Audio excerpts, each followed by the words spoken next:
자, 어제 전남 광양제철소 막루에서 한국노총 소속 단체 간부가 고공농선을 벌이다 경찰이 진압하는 과정에서 유혈 사태가 발생하면서 논란이 되고 있습니다. 이 얘기부터 좀 짚어보겠습니다. 민지숙 기자, 네. 어제 상황이 구체적으로 좀 어떤 상황이었어요? 네, 일단 경찰이 진압에 나선 이유는 이 도로교통 방해 이유였습니다. 네. 해당 철제 막루가 설치된 공간이요, 이 제철소 앞에 있는 왕복 6차선 도로였기 때문인데요. 이 한국노총이 임금 협상 1년 넘게 이루어지지 않자 고공농성에 나서면서 설치한 막루에 이틀 만에 경찰이 강제 진압에 나선 겁니다. 네. 영상에서 보신 대로 이 10여 명의 경찰이 사다리 차를 타고 7m 높이까지 올라갔는데 이 해당 조합원이 막루 위에서 버티면서 다가오는 경찰을 향해 쇠파이프를 휘둘렀습니다. 현장에는 40cm 길이의 칼, 이른바 이 정글도도 있었던 것으로 알려졌는데요. 이 경찰이 휘두른 진압봉에 해당 남성의 머리 찢어지는 부상을 입어 병원으로 옮겨졌고 이 과정에서 경찰 3명도 부상을 입은 것으로 알려졌습니다. 자, 관련해서요, 민주당 이재명 대표가 오늘 비판의 목소리를 냈습니다. 듣고 오겠습니다. 다시 야만의 시대, 폭력의 시대가 도래한 것 같습니다.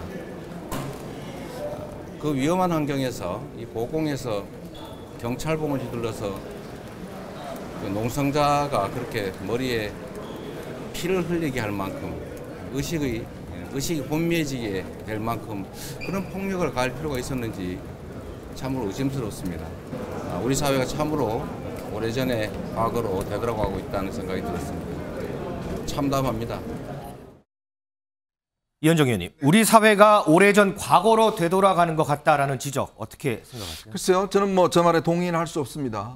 왜냐하면 이번 농성 자체가 일단 불법 농성이었습니다.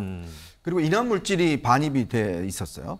자, 그런 어떤 면에서 보면 굉장히 불상사가 일어날 수 있었던 굉장히 상황이었죠. 네. 자, 그런 상황에서 이제 경찰이 이 고공농성을 일단 진압하는 과정이었고, 진압하는 과정에서 지금 아시겠지만 농성자가 이제 굉장히 좀 이 쇠파이프라든지 또 정글도라든지 이걸 지금 휘둘러서 못하게 했지 않습니까? 네네. 저는 충분히 경찰 입장에서 보면 이런 위험한 상황들을 하기 위해서는 저는 불가피했다는 생각이 듭니다.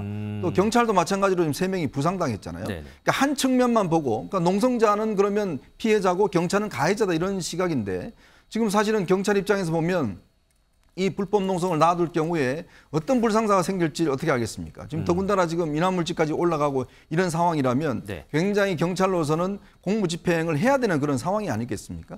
그리고 또 순순히 본인이 지금 농성자가 하지 않고 계속적으로 저항을 했어요. 네네. 그런 상황에서는 아마 경찰도 저는 불가피하게 했지 않나 싶습니다. 결국은 이 더 큰 사태를 막기 위해서 저는 불가피한 것이지 이것이 과연 과거로 돌아가는 것이다. 저는 그렇게 동의하기는 어렵습니다. 박준영 부원장, 지금 불가피한 상황이라고 했는데 실제로 권성동 의원이, 국민의힘 권성동 의원이 쇠파이프를 휘두르는데 이거 맨손으로 대처했어야 이게 옳은 거냐 이렇게 비판을 했거든요.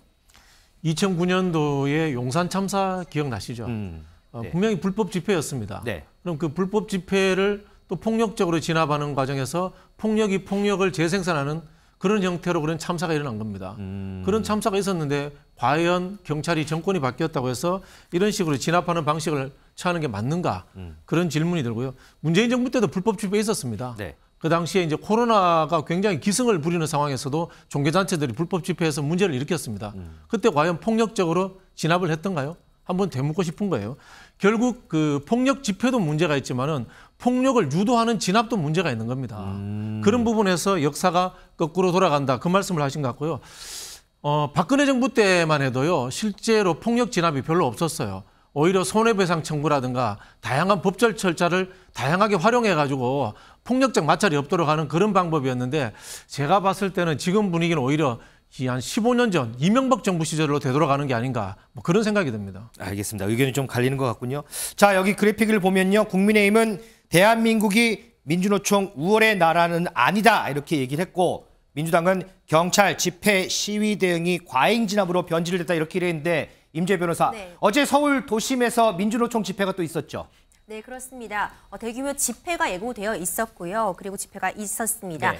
물론 지금 뭐 추모제다, 문화제 형식이다 이런 주장을 또 하고 있기도 하지만 일단 시민들이 좀 불편함을 겪을 정도의 대규모 집회가 일어난 것은 맞았죠. 어제 서울 도심에서 일어났는데요. 얼마 전 그 노숙 집회 논란 이후로 어떤 경찰의 좀 더 강경한 대응을 좀 보여주기 위함인지 캡사이신까지 등장했던 그런 상황이었습니다. 일전에 만약의 사태에서는 캡사이신 분사기도 사용을 하겠다라고 얘기를 했었는데 어제 실제로 등장을 했나요? 네, 실제로 어제 도심 집회에서도 좀 충돌이 일어날 뻔한 상황들이 있었던 것 같습니다. 네네. 한 4분 정도는 현행범으로 공무집행 방해죄에 적용이 돼서 좀 체포되셨던 것 같은데요. 그래도 다행히 어떤 더 이상의 큰 충돌은 없었고 또 정당하게 해산이 되었기 때문에 캡사이신이 실제 사용되지는 않았던 것으로 전해지고 있습니다. 실제 사용되진 않았고 일단은 검토는 했지만 어제는 실제 사용되진 그렇죠. 않았군요.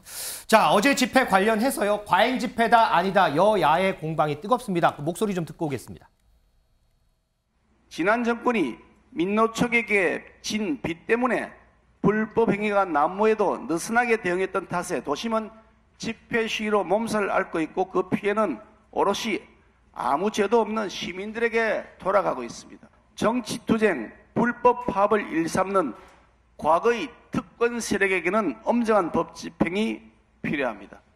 헌법 21조에는 모든 국민은 집회, 시위의 자유가 있다 이렇게 되어 있고요. 법률 3조에는 어느 누구도 폭력적인 방법으로 평화적인 집회를 방해해서는 안 된다 이렇게 되어 있습니다. 검찰 독재, 윤석열 독재, 국민이 심판한다 이렇게 말씀드리고 자, 양대 노총 단체의 집회 모습 봤고 이와 관련한 여야의 목소리 그리고 저희 패널들의 목소리까지 들어봤습니다. 자, 지금 정부가 강경 기조를 이어나가고 있죠. 이런 가운데 민주노총에 이어서 한국노총도 등을 돌리면서 오늘 예정됐던 노사정 간담회 참석도 거부를 했습니다. 그러면서 여당에서는 이 인물에 대한 교체 얘기가 나오고 있습니다. 자, 누군지 영상으로 이어서 좀 보겠습니다.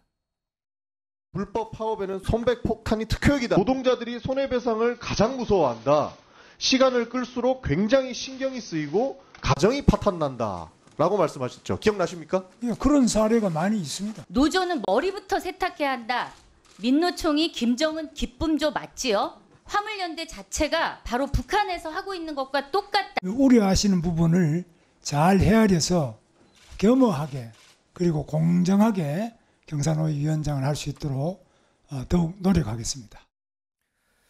자, 이현정 의원님. 지금 정부 여당에서 김문수 경산호 위원장 교체 여부를 논의하고 있다라는 얘기가 들리는데 배경은 어디 있을까요? 그러니까 아마 이제 김문수 위원장이 처음에 임명될 때부터 이분이 어떤 이제 이 경산호위라는 게 타협기구잖아요. 그렇죠. 이 타협기구다 보니까 중재를 좀 해야 되는 자리인데 너무 어떤 면에서 보면 이제 이념적으로 한쪽에 너무 이제 치우친 게 아니냐 이런 이제 지적들이 있었던 말이죠. 네. 이제 그러다 보니까 당연히 이제 노조 측에서는 이거 너무 이제 노조와 좀 옛날에 뭐 김문수 위원장이 이제 노조 활동을 한 분입니다. 네. 예전에 노동운동을 많이 한 분이기 때문에 그렇지만 이제 이 노조 측에서는 굉장히 불편한 심정이 있었고 또 청문회나 그 이후에 상임위 과정에서 보면 굉장히 이제 강한 발언을 많이 했죠. 그러다 보니까 경산호위가 지금 거의 뭐 운영이 안 되고 있습니다. 그래서 아마 이제 당에서는 이걸 경산호위를 좀 정상화하기 위해서 어떤 김문수 위원장보다는 다른 사람이 와야 되지 않냐 이런 이야기 있었는데 아마 대통령실 분위기는 좀 다른 것 같아요. 어떻게 지금 국면은 결국은 이제 이 원칙을 잡아나가는 국면이다. 왜냐하면 이제 그동안 보면 타협이라는 이유로 불법을 눈 감아줬다라면 지금은 이 불법에 대해서는 일체 눈 감아주지 않겠다는 게 이제 지금 현재 정부의 입장 아니겠습니까? 그렇기 때문에 아마 일부 당에서 한국노총 쪽에 이제 좀 이 의원들이나 이런 분들이 이런 제의를 했는데 제가 알기로 대통령실에서는 일단 이 부분에 대해서는 근거가 없다. 거부한 걸로 알고 있습니다. 근데 이제 앞으로 제가 볼 때는 이 경산호위는 당분간은 좀 공전할 가능성이 저는 뭐 충분히 있다고 봅니다. 왜냐하면 지금 일단 이 기조 자체가 뭐 매일같이 지금 뭐 이 노조의 집회라든 시위가 벌어지고 있는 상황이기 때문에 이것이 어느 정도 원칙을 잡아 나갈 때까지는 경산호위 같은 경우는 사실상 공전할 수밖에 없지 않느냐 그런 생각 듭니다. 박지원 부장이 이현정 의원이 이제 원칙 얘기를 했는데 국민의힘에서는 한국노총의 복귀를 위한 경산호위 위원장 교체 명분 여부를 검토를 요망한다 이런 얘기를 했어요. 그래서 이제 한국노총이 나오는데 그래서 일각에서는 지금 국민의힘에서 내년 총선 이거 때문에 김문수 위원장 교체하려고 하는 거 아니냐 이런 시각도 좀 있거든요. 뭐 당연히 이제 총선 때문에 고려를 하겠죠. 한국노총과 그러면은 민주노총을 분리하겠다는 거잖아요. 앞서서 우리 그 폭력 진압 이야기가 나왔던 대상도 민주노총이었고요. 그런 뭐냐면 이게 전형적인 이제 분리 통치 전술이죠. 노동계가 있는데 한쪽 노동계는 폭력 집단이고 한쪽 노동계는 그래도 타협이 가능한 집단이다. 이렇게 분리하면서 노동계 한쪽을 완전히 소수로 몰아버리고 그리고 나머지 다수들은 우리가 안을 수 있다 해서 표에 도움이 되도록 하겠다라는 이제 그런 하나의 그 통치술이다. 이렇게 보여지고요. 근데 뭐 그 당 입장하고 선거를 생각하는 당 입장하고 네. 그다음에 또 이 대통령실 입장하고 다르다고 하니까 좀 집행은 안 될 것 같다는 생각이 드는데요. 김기현 원내대표 대표님 발언도 그렇고 그 대통령실에서 시작하는 원칙 문제도 다시 짚어야 됩니다.